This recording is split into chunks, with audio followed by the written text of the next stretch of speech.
Notre première signature du mardi. Bonjour Génie Bastier. Bonjour à tous. Alors vous nous parlez ce matin du journal Le Monde, de ses méthodes. Le journal est accusé de traquer les intellectuels dissidents. Alors notamment un article mettant en cause le chercheur Jean-Yves Camus, jugé trop complaisant avec le Rassemblement national. Oui, l'article est intitulé Jean-Yves Camus, l'expert du RN rattrapé par son sujet. Il est signé Robin D'Angelo, ancien rédacteur en chef du site Antifa Street Press, devenu journaliste au Monde. Alors sous couvert de portrait, c'est une disqualification en règle du politologue qui est auteur de plusieurs livres sur l'histoire du Front National et qui est blâmé pour avoir trop d'empathie pour son sujet. On l'accuse entre autres de s'être rendu aux obsèques de Jean-Marie Le Pen ou encore d'avoir analysé l'antisémitisme du fondateur du FN comme un phénomène davantage sociologique qu'idéologique. Mais au fond, ce qui lui est surtout reproché, c'est d'être l'un des rares spécialistes du RN à ne pas avoir transformé son travail en croisade militante. Jean-Yves Camus n'a pas fait de sa discipline une annexe de l'antifascisme journalistique. Il analyse avec rigueur, sans dénoncer. Après le meurtre de Quentin de Ranc, il s'était inquiété du langage de guerre civile employé par une partie de la gauche radicale pour laquelle tout ce qui n'est pas elle est fasciste. Il en est quelque part victime. Ce qui me perturbe surtout, c'est le deux poids deux mesures du Monde, puisqu'il y a quelques semaines, le journal faisait une interview complaisante du chercheur Hugo Paletta, devenu expert médiatique autoproclamé du fascisme. Or, celui-ci a préfacé un livre du chef de la Jeune Garde, Raphaël Arnaud, et participé à plusieurs universités d'été de la France insoumise.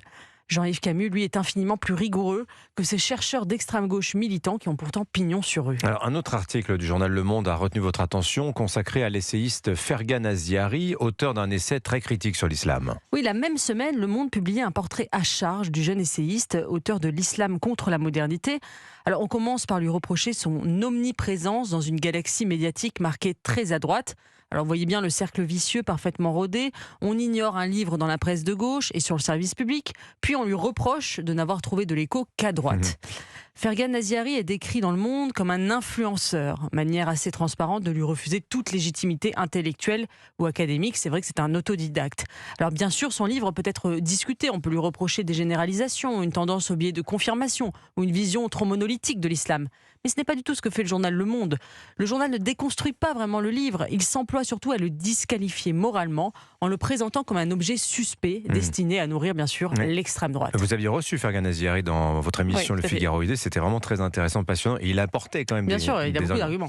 Alors, le journal Le Monde semble d'ailleurs s'être fait une spécialité de la mise à l'index des intellectuels déviants, Eugénie. Oui, Le Monde ne se contente pas de pratiquer un sectarisme discret en accordant une place infime aux intellectuels de droite ou conservateurs dans ses colonnes. Il exerce aussi à l'intérieur même du champ progressiste une forme de police idéologique. Depuis une trentaine d'années, ce journal se rêve en arbitre des élégances intellectuelles, distribuant les brevets de respectabilité, décidant qui mérite ou non de participer au débat public.